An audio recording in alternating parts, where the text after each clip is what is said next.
La matinale d'Europe 1.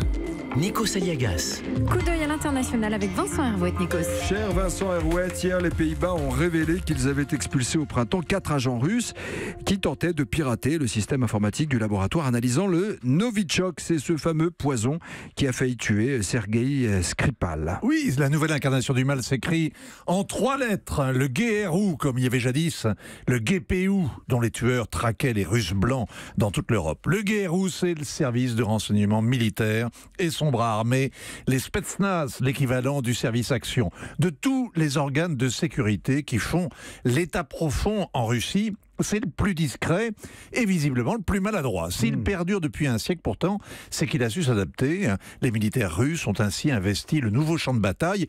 Ils mènent la cyberguerre. Hier, les Américains ont inculpé 7 agents du GRU pour des cyberattaques. L'Australie, le Canada, l'OTAN, l'Union européenne, les Pays-Bas, les Britanniques ont renchéri en accusant le renseignement militaire russe d'être derrière les principaux piratages informatiques de ces dernières années. Une contre-offensive concertée, c'est l'affaire Skripal qui n'en finit plus. Alors rappelons qui est Sergueï Skripal. Il est l'homme qui a été empoisonné au Novichok, c'est ce poison très dangereux, en Angleterre. Oui, l'officier du GRU, le plus célèbre au monde, celui qui a fait défection. Ces tueurs sont aussi du GRU, 2 officiers, l'un a servi en Afghanistan, l'autre en Ukraine. Ils auraient beurré la poignée de porte du Skripal avec ce poison neurotoxique. Ils sont apparus, les 2 tueurs, à la télévision russe pour démentir très mollement. Leur désinvolture était un vrai défi.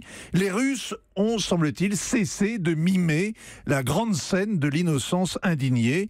Et avant-hier, Vladimir Poutine a même donné le mobile. Skripal continuait de collaborer avec les services secrets étrangers. Il a justifié la tentative d'assassinat.